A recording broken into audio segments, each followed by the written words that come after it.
Hi everyone, welcome to Python Life YouTube channel. Previous క్లాస్లో మనం system testing topic గురించి discuss చేసాం కదా. సో ఈ క్లాస్లో మనం వైట్ బాక్స్ టెస్టింగ్లో స్టేట్మెంట్ కవరేజ్ టెక్నిక్ గురించి డిస్కస్ చేద్దాం, ఓకేనా. So first white box testing అంటే ఏంటి, డెఫినేషన్ చూద్దాం.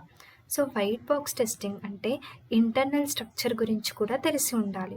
ఒక ప్రోడక్ట్ని డెవలప్ చేస్తున్నప్పుడు దాని యొక్క ఇంటర్నల్ స్ట్రక్చర్ గురించి కూడా మనకి తెలిసి ఉండాలి. That is called as a white box testing అని చెప్పొచ్చు. సో బ్లాక్ బాక్స్ టెస్టింగ్ అంటే ఏంటి అంటే జస్ట్ ఇన్పుట్ ఇచ్చేసి అవుట్పుట్ని చెక్ చేస్తాము. ఇంటర్నల్ స్ట్రక్చర్ గురించి ఎలాంటి అవసరం లేదు, ఓకేనా. So that is the main difference between white box testing and black box testing అని చెప్పచ్చు. సో ఈ స్టేట్మెంట్ కవరేజ్ టెక్నిక్ అనేది వైట్ బాక్స్ టెస్ట్ కేసెస్ని రాయడానికి యూజ్ అవుతుంది, ఓకేనా. సో ఈ స్టేట్మెంట్ కవరేజ్ టెక్నిక్ అనేది మెయిన్గా వైట్ బాక్స్ టెస్ట్ కేసెస్ని రాయడానికి మనకి ఈ స్టేట్మెంట్ కవరేజ్ టెక్నిక్ అనేది మెయిన్గా యూజ్ అవుతుంది. White box testing means where we test the internal structure, we should have the programming knowledge here, ఓకేనా. సో అదే డెఫినేషన్. సో ఇక్కడ చూడండి, statement coverage technique is used to design white box test cases. White box test కేసెస్ని రాయడానికి మనకి statement coverage technique అనేది మెయిన్గా use అవుతుంది. These technique involves the execution of all statements of the source code at least once అంటున్నాం. అంటే test case ఉంది కదా, సో డేటాని ఇన్సర్ట్ చేసేటప్పుడు మ్యాక్సిమం కోడ్ లైన్స్ ఉంటాయి కదా, సో అవన్నీ సోర్స్ కోడ్లో రాసి స్టేట్మెంట్లో కవర్ అవ్వాలి, ఓకేనా. సో అది చెప్తున్నాం ఇక్కడ. సో మనం ఒక స్టేట్మెంట్ రాస్తున్నామంటే ఆ స్టేట్మెంట్లో మొత్తం సోర్స్ కోడ్కి సంబంధించిన కోడ్ లైన్స్ అన్నీ కూడా దాంట్లో కవర్ అవ్వాలి. సో నెక్స్ట్ ఇక్కడ థర్డ్ పాయింట్ ఏమంటున్నాం, it is used to calculate the total number of executed statements in the source code out of total statements present in the source code అంటున్నాం. This technique covers dead code, unused code and branches అంటున్నాం. So దీని meaning అర్థం కావాలి అంటే నేను ఒక example చెప్తాను, వినండి. సో ఇక్కడ ఒక ప్రోగ్రామ్ అనేది మనకి ఉంది కదా. సో ఇదేంటి, గ్రేటెస్ట్ ఆఫ్ 3 numbers ప్రోగ్రామ్, ఓకేనా. సో ఇక్కడ మెయిన్ మెథడ్లో ఇంట్ data type n1 n2 n3 అని చెప్పి 3 వేరియబుల్స్ని తీసుకున్నాను. సో ఇక్కడ if n1 greater than or equal to n2 and n1 greater than or equal to n3 అంటున్నాం, ఓకేనా. సో ఇక్కడ ఏమంటున్నాం, ఒకవేళ ఈ ఎగ్జాంపుల్ అర్థం అవ్వాలి అంటే మనము n1 n2 n3 equals to some వాల్యూస్ని అసైన్ చేసుకుందాం. సో అప్పుడు మనకి అర్థమవుద్ది.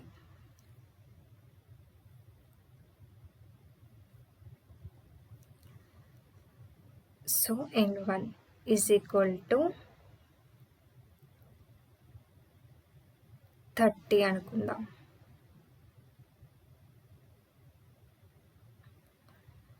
n2 is equal to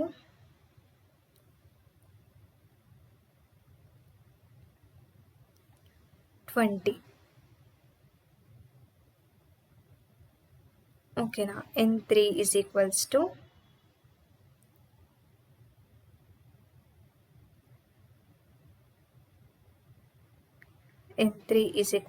10. So ఇప్పుడు n1 n2 n3 is equals to some వాల్యూస్ని మనం అజ్యూమ్ చేసుకుంటున్నాం కదా. సో ఇప్పుడు ఈ ప్రోగ్రాంలో మనం చూసినట్టయితే n1 greater than or equal to n2, n1 greater than or equal to n3 అంటే n1 వాల్యూ అనేది n2 కన్నా అండ్ n3 కన్నా ఈ 2 కండిషన్స్ ట్రూ అవుతాయి, మనకి ఈ స్టేట్మెంట్ అనేది ఎగ్జిక్యూట్ అవుతుంది కదా. ప్రింట్ఎఫ్లో ఉన్న స్టేట్మెంట్ అనేది ఎగ్జిక్యూట్ అవుతుంది.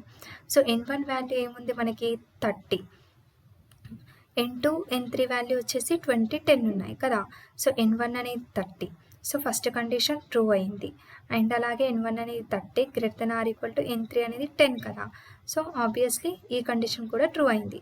సో అప్పుడు మనకి ఏ స్టేట్మెంట్ ఎగ్జిక్యూట్ అవుతుంది, n1 is the largest number. So n1 అంటే 30 అనే నంబర్ అనేది లార్జెస్ట్ నంబర్ అని చెప్తున్నాం కదా. సో ఇక్కడ ఏంటి, ఈ 2 కండిషన్స్ ట్రూ అవుతేనే మనకి ఈ ప్రింట్ఎఫ్లో ఉన్న స్టేట్మెంట్ అనేది ఎగ్జిక్యూట్ అవుతుంది. సో ఇక్కడ మ్యాక్సిమం ఎన్ని number of lines of code అనేది ఉంది, 1 2 3 4 5 6 7 8 9 10 11. సో 11 లైన్స్ ఆఫ్ కోడ్ అనేది ఉంది. బట్ ఈ ప్రోగ్రాంలో ఎన్ని స్టేట్మెంట్స్ని చెక్ చేసింది, ఓన్లీ 5 స్టేట్మెంట్స్. చూడండి, 1 మెయిన్ మెథడ్లో 1 2 3 4 5 జస్ట్ ఈ 5 స్టేట్మెంట్స్ని మాత్రమే చెక్ చేసింది. సో ఆ తర్వాత మనకి అవసరం లేదు, ఎందుకంటే కండిషన్ ట్రూ అయింది కాబట్టి అవుట్ ఆఫ్ ఇఫ్ బయటికి వచ్చేస్తుంది ఆటోమేటిక్గా కదా. సో ఇక్కడ ఓన్లీ మనకి ఏంటి 5 స్టేట్మెంట్స్ని ఎగ్జిక్యూట్ చేసింది. సో స్టేట్మెంట్ కవరేజ్ టెక్నిక్ ఏం చేస్తుంది అంటే టోటల్ నెంబర్ ఆఫ్ లైన్స్ వచ్చేసి 10 అండ్ అలాగే ఎన్ని లైన్స్ ఆఫ్ కోడ్ని కవర్ చేసింది, ఓన్లీ ఒక 5 లైన్స్ ఆఫ్ కోడ్ని కవర్ చేసింది కదా. సో ఇప్పుడు ఇక్కడ ఏం రాయొచ్చు మనము అంటే ఈజ్ ఈక్వల్స్ టు 5. టోటల్ ఎన్ని లైన్స్ ఉన్నాయి, టోటల్ 10 లైన్స్ అనుకోండి. సో 10 లైన్స్ ఆఫ్ కోడ్కి ఇక్కడ మనకి ఎన్ని లైన్స్ చెక్ చేసింది, ఓన్లీ ఫస్ట్ 5 లైన్స్ని చెక్ చేయడం అనేది జరిగింది కదా. సో ఇప్పుడు మనకి ఇంటూ 100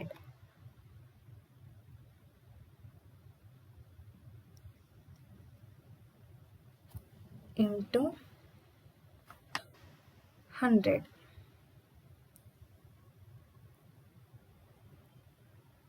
సో ఇప్పుడు మనకి ఏంటి 50% స్టేట్మెంట్ కవరేజ్ టెక్నిక్ అనేది ఇక్కడ వర్క్ అయ్యింది కదా, 50% అని చెప్పొచ్చు. సో ఈ రకంగా మనము స్టేట్మెంట్ కవరేజ్ టెక్నిక్ని యూజ్ చేయడం అనేది జరుగుతుంది. సో ఇంకా క్లియర్గా చెప్పాలంటే ఇక్కడ 10 అనేది ఎందుకు తీసుకున్నాను అంటే ఇప్పుడు ఇక్కడ మెయిన్ మెథడ్ని పట్టకండి, మెయిన్ మెథడ్ని పట్టకుండా ఇవన్నీ ఎన్ని లైన్స్ ఆఫ్ కోడ్ ఉంది, 10 కదా.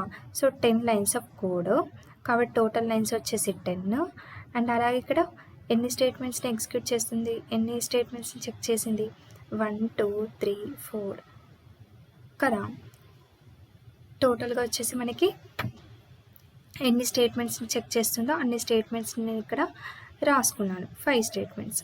సో ఇక్కడ 5/10 అంటే ఇంటూ 100 అంటే మ్యాక్సిమం అటు ఇటు అప్రాక్సిమేట్లీ 50% అనుకోండి ఇక, ఓకేనా. సో 50% మనకి ఇక్కడ స్టేట్మెంట్ కవరేజ్ టెక్నిక్ అనేది ఉంది. ఒకవేళ ఇప్పుడు నేను ఇక్కడ వాల్యూస్ అనేవి చేంజ్ చేసామనుకోండి, ఇప్పుడు వాల్యూస్ వచ్చేసి నేను ఇక్కడ n1 n2 n3 వాల్యూస్ వచ్చేసి చేంజ్ చేద్దాం. సో అప్పుడు ఎలా చేంజ్ అవుతుందో చూద్దాం. అంటే జస్ట్ ఇది స్టేట్మెంట్ కవరేజ్ టెక్నిక్ అనేది అప్రాక్సిమేట్ వాల్యూస్ని మాత్రమే ఫైండ్ అవుట్ చేస్తుంది, ఓకేనా. అప్రాక్సిమేట్గా మనకి ఎంత స్టేట్మెంట్ కవరేజ్ అవుతుంది అనేది చెప్పడానికి యూజ్ అవుతుంది. సో నేను ఇక్కడ 10 తీసుకున్నా, n1 వాల్యూ వచ్చేసి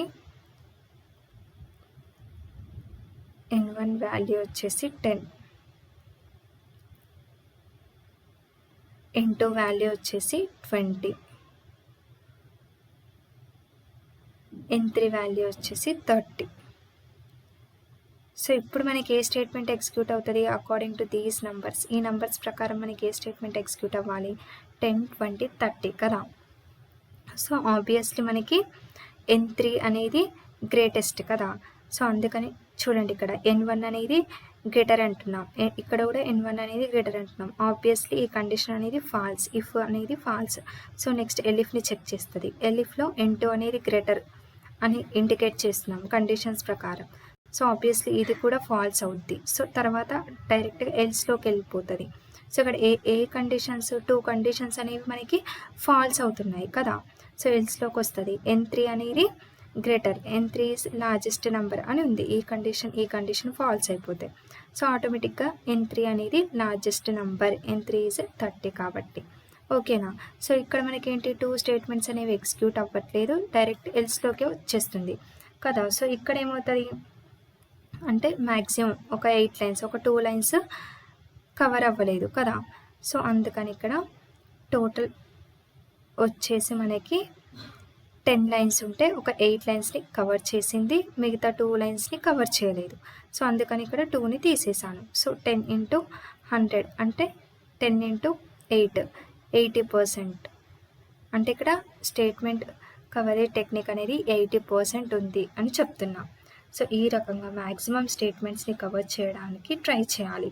సో ఈ రకంగా టెస్ట్ కేసెస్ని రాయడం అనేది జరుగుతుంది. సో ఈ రకంగా మనకి స్టేట్మెంట్ కవరేజ్ టెక్నిక్ అనేది యూజ్ అవుతుంది. సో ఇప్పుడు మనకి ఇక్కడ థర్డ్ పాయింట్ చదివితే అర్థమవుతుంది. It is used to calculate the total number of executed statements. So ఈ రకంగా టోటల్ నెంబర్ ఆఫ్ ఎగ్జిక్యూటెడ్ స్టేట్మెంట్స్ని క్యాలిక్యులేట్ చేయడానికి యూజ్ అవుతుంది in the source code out of the total statements present in the source code. So total lines అంటే total source కోడ్లో ఉన్న లైన్స్ని తీసుకొని మనకి ఎన్ని స్టేట్మెంట్స్ అనేవి ఎగ్జిక్యూట్ అవుతున్నాయో ఆ స్టేట్మెంట్స్ని క్యాలిక్యులేట్ చేయడం అనేది జరుగుతుంది. ఓకేనా. These technique covers dead code, unused code and branches. So ఏమేమి డిస్కస్ చేసాము ఈ క్లాస్లో? First of all statement coverage technique అనేది ఏంటి? ఇక్కడ మనకి వైట్ బాక్స్ టెస్టింగ్లో మనకి మెయిన్గా టెస్ట్ కేసెస్ని రాయడానికి ఈ స్టేట్మెంట్ కవరేజ్ టెక్నిక్ అనేది యూజ్ అవుతుంది. ఓకేనా. సో టెస్ట్ కేస్ ఉంది కదా, సో డేటాని ఇన్సర్ట్ చేసేటప్పుడు maximum to maximum code lines ఉంటాయి కదా, సో అవన్నీ సోర్స్ కోడ్లో రాసే స్టేట్మెంట్లో కవర్ అవ్వాలి. సో ఇక్కడ ఈ కాన్సెప్ట్ అనేది అర్థం అవ్వడానికి ఇక్కడ ఎగ్జాంపుల్ చెప్పాను. గ్రేటెస్ట్ ఆఫ్ 3 నెంబర్స్ ప్రోగ్రామ్ అనేది చూసాం కదా మనం. సో నేను ఇక్కడ n1, n2, n3కి వాల్యూస్ తీసుకున్నాను. ఫస్ట్ వచ్చేసి n1 = 30, n2 = 20, n3 = 10 తీసుకున్నాను. సో ఇక్కడ ఈ కేసులో మనకి ఇఫ్ కండిషన్ అనేది 2 అయింది కాబట్టి n1 ఈజ్ లార్జెస్ట్ నెంబర్ అనేది వచ్చింది. సో ఇక్కడ టోటల్ నెంబర్ ఆఫ్ లైన్స్ వచ్చేసి సోర్స్ కోడ్ లైన్స్ వచ్చేసి 10 ఉన్నాయి. అండ్ ఇక్కడ చెక్ చేసే లైన్స్ వచ్చేసి 5. అప్రాక్సిమేట్లీగా నేను క్యాలిక్యులేట్ చేస్తున్నాను. ఓకేనా. 5/10 × 100 అంటే ఒక 50% స్టేట్మెంట్ కవరేజ్ టెక్నిక్ అనేది ఇక్కడ ఉంది. అండ్ ఇంకో కేసులో చూసుకున్నట్టయితే మనం n1, n2, n3 వాల్యూస్ని చేంజ్ చేసి చూసినట్టయితే చూడండి, ఇక్కడ n1 10, 20, 30 తీసుకుంటే ఈ కేసులో మనకి n3 అనేది లార్జెస్ట్ కాబట్టి డైరెక్ట్గా ఎల్స్ స్టేట్మెంట్లోకి వచ్చేస్తుంది. కండిషన్స్ ఫాల్స్ అయిపోతాయి ఆటోమేటిక్గా. సో ఈ కేసులో మనకి టోటల్ నెంబర్ ఆఫ్ లైన్స్ వచ్చేసి సోర్స్ కోడ్ లైన్స్ వచ్చేసి 10 అనుకున్నా మనకి ఇక్కడ ఓన్లీ 2 స్టేట్మెంట్స్ ఎగ్జిక్యూట్ అవ్వలేవు. ఏవి? If statement, elif statement. So అందుకని ఇక్కడ నేను 8 వేసుకున్నాను. 8/10 × 100 అంటే మనకి 80% స్టేట్మెంట్ కవరేజ్ టెక్నిక్ అనేది ఇక్కడ ఉంది. సో ఈ రకంగా మనకి స్టేట్మెంట్ కవరేజ్ టెక్నిక్ టాపిక్ అనేది యూజ్ అవుతుంది. సో ఈ క్లాస్ మీ అందరికీ క్లియర్గా అర్థమైంది అనుకున్నాను. నెక్స్ట్ క్లాస్లో ఇంకో కొత్త టాపిక్ గురించి డిస్కస్ చేద్దాం. Thank you.